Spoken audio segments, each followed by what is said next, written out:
ঈসা আলাইহিস সালাম দাজ্জালকে মারার পরে আরেকটা প্রজাতি বের হবে, এর নাম ইয়াজুজ আর মাজুজ। নাম শুনেছেন? এই যে এই সূরার মধ্যেই আছে, এই সূরা কাহফের কথা বললাম না, সূরা কাহফের পিছনের দিকে আছে ইন্না ইয়াজুজ ওয়া মাজুজ মুফসিদুনা ফিল আরদ। যুলকারনাইন বাদশার কথা পড়বেন, তিনি এই যে দেয়াল নির্মাণ করে দিয়েছিলেন লোহা এবং তামা দিয়ে, মনে আছে পড়েছেন? আচ্ছা, এই ইয়াজুজ আর মাজুজ যখন বের হবে পৃথিবীর পানি খেয়ে শেষ করে ফেলে দিবে। এরা এত বেশি হিংস্র হবে যে এদের সাথে লড়াই করার মতো ক্ষমতা কোনো মানুষেরই থাকবে না। এমনকি ঈসা আলাইহিস সালামেরও নয়। ঈসা আলাইহিস সালাম তুর পাহাড়ে চলে যাবেন মুসলিমদেরকে নিয়ে, তুর পাহাড়ের ভিতরে মুসলিমরা সেখানে লুকিয়ে থাকবে, পৃথিবীর মেসাকার অবস্থা হয়ে যাবে, পৃথিবীর পানি খেয়ে শেষ করে ফেলে দিবে হিংস্র প্রজাতি। তখন ঈসা আলাইহিস সালাম আল্লাহর কাছে দোয়া করবেন, আল্লাহ এই বিভৎস জাতিকে ধ্বংস করো। আল্লাহ রাব্বুল আলামিন তখন ওই ইয়াজুজ আর মাজুজের এই কাঁধে, ঠিক কাঁধের মাঝখানে একটা ভাইরাস জন্ম দিবেন। কি জন্ম দিবেন? ওই যে বলি না মহামারীর ভাইরাস, অমুক ভাইরাস তমুক ভাইরাস, এই ভাইরাস আরও সামনে আছে বাকি এখন। ওই ভাইরাসে, ওই পোকায়, ওই ব্যাকটেরিয়া বা যেটাই হোক আল্লাহ পাক যাই দিবেন, এতে করে ইয়াজুজ আর মাজুজের পুরো প্রজাতি ধপ ধপ ধপ ধপ করে মারা যাবে। মানে এটা ছোঁয়াচে রোগ হবে। কি রোগ হবে? ছোঁয়াচে। ঠিক যেমন আমরা একটু করোনা দেখলাম না, একজন থেকে আরেকজন, একজন থেকে আরেকজন, এরকম জিনিস চলবে আরো বিশ্বে। আর এখনকার নতুন রিসার্চ হচ্ছে ওই সাইবেরিয়া অঞ্চলের যে বরফগুলো আছে না, ওর নিচে এই 1 লাখ বছর, 1.5 লাখ বছর, 2 লাখ বছর আগের ভাইরাসগুলো নতুন করে জায়গা শুরু করেছে। হ্যাঁ, এগুলো বিজ্ঞানীরা বলছেন যে এগুলো আবার কোন দিন যদি পৃথিবীতে আত্মপ্রকাশ করা শুরু হয়, সবকিছুই ঘটবে। বিশ্বটার খুব রহস্য আছে, বিশ্বটার অনেক রহস্য আছে। আল্লাহ পাক এগুলো খেলার ছলে সৃষ্টি করেন নাই, পরীক্ষা। লিয়াবলুয়াকুম আইয়ুকুম আহসানু আমালা, আল্লাহ পাক বলেছেন। এরপরে ইয়াজুজ আর মাজুজের সব প্রজাতি মারা যাবে। নবীজি বলছেন জমিনে কোনো জায়গায় ফাঁকা থাকবে না, সমস্ত জায়গাতেই ওদের দেহ পড়ে থাকবে। আল্লাহু আকবার। এরপর ঈসা আলাইহিস সালাম আল্লাহকে বলবেন, আল্লাহ জমিনটাকে পবিত্র করে দাও। আল্লাহ পাক কি করবেন জানেন? বড় বড় নখরওয়ালা, বড় বড় নখ আছে, নখ দেখেছেন? বড় বড় বড় নখওয়ালা একটা স্পেশাল প্রজাতির পাখি আল্লাহ পাঠাবেন। কি পাঠাবেন?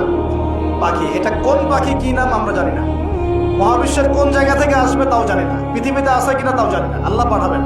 আবাবিল, তয়রুন আবাবিল, যখন আল্লাহ পাখি পাঠিয়েছিলেন না, ওয়ারসাল আলাইহিম তয়রুন আবাবিল, আসলে ওই পাখির নাম কিন্তু আবাবিল না, আবাবিল মানে হচ্ছে ঝাঁকে ঝাঁকে। তো ওই পাখি কি আর দেখা গেছে?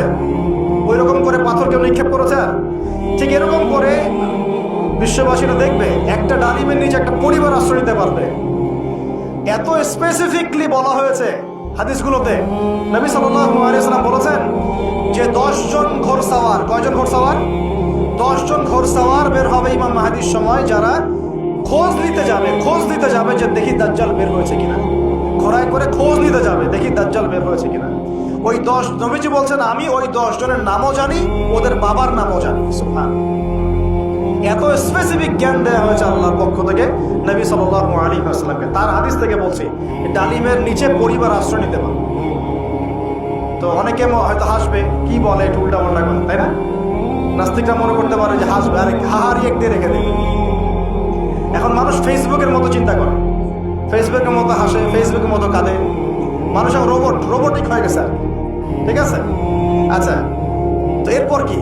এরপরে বরকতের এই সময়টা শেষ হয়ে যাবে কখন? যখন মানুষ আবার সেই জেনা, পাপ, শিরিক, কুফর এগুলোতে লিপ্ত হবে। আল্লাহ রাসূল বলছেন এমন একটা মানুষও বাকি থাকবে না, একটা মানুষও না যে খালি লা ইলাহা ইল্লাল্লাহ কালিমাটা পড়তে জানে, এমন একটা মানুষও বাকি থাকবে না। বলেন নাউজুবিল্লাহ। ওরা হবে এই পৃথিবীর সবচেয়ে নিকৃষ্ট মানুষ, ওদের চেয়ে নিকৃষ্ট কোনো মানুষ এই পৃথিবীতে হবে না। এখনো কি এরকম সময় আসে নাই? এখন কি লা ইলাহা ইল্লাল্লাহ আছে না? আছে, হ্যাঁ, হয়তো তার পূর্ণাঙ্গ প্রয়োগটা নাই, কিন্তু কালিমা তো আছে কিনা? তখন নবীজি বলছেন এমন একটা যুগ আসবে যে লা ইলাহা ইল্লাল্লাহ বলার মতো একটা মানুষ খুঁজে পাওয়া যাবে না। আর মানুষ রাস্তাঘাটে কুকুরের মতো জেনা করবে। রাস্তাঘাটে কুকুর যেমন সঙ্গম করে না রাস্তাঘাটে, ওই রকম করে মানুষ রাস্তাঘাটে জেনা করবে। ওই সময়ে আল্লাহ রাব্বুল আলামিন পশ্চিম দিক থেকে সূর্য উঠাবে। কোন দিক থেকে? সূর্য সত্যি সত্যি পশ্চিম দিকে উঠবে। পৃথিবী একদিকে ঘুরছে না এখন, কে জানে আল্লাহ পাক পৃথিবীর ঘূর্ণন থামিয়ে উল্টা দিকে ঘোরাতে পারেন না? অবশ্যই পারেন। আল্লাহ পাকের জন্য এটা খালি বলা কুন ফায়াকুন, ব্যাস। আমি কয়েকদিন আগে রিপোর্ট দেখেছি, পৃথিবীর নিচে কিন্তু আগুনের স্তর আছে, জানেন তো? পৃথিবীর নিচে আগ্নেয়গিরিগুলো আছে।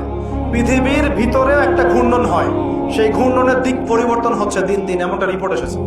দেখেন, আপনি ইন্টারনেট ঘাটাঘাটি করেন। আর অনেকে রিপোর্ট করছে যে পৃথিবী আগে যে গতিতে ঘুরতো, এখন পৃথিবীর ঘূর্ণন গতি একটু বেড়ে গেছে। দেখেন রিপোর্ট থেকে, ঘূর্ণন গতি বেড়ে যাওয়ার মানে হচ্ছে টাইম দ্রুত পাস করবে। আর শেষ জামানার হাদিস এটাও আছে যে সময় দ্রুত পাস করবে, আছে না? এটা হাদিস আছে। তো প্রিয় ভাইরা, এই সময়ে মানুষ খারাপ হওয়া শুরু করার পরে এমন খারাপ হবে, আল্লাহর নাম নেওয়ার মতো কোনো মানুষ থাকবে না, আল্লাহ আল্লাহ বলার মতো কোনো মানুষ থাকবে না। তখন পশ্চিম দিক থেকে সূর্য উঠবে। কিভাবে কিয়ামত হবে? নবীজি বলছেন, একজন ব্যক্তি পানি খাওয়ার জন্য পাত্রটাকে মুখের সামনে নিবে, পানি গিলতে পারবে না, কিয়ামত হয়ে যাবে।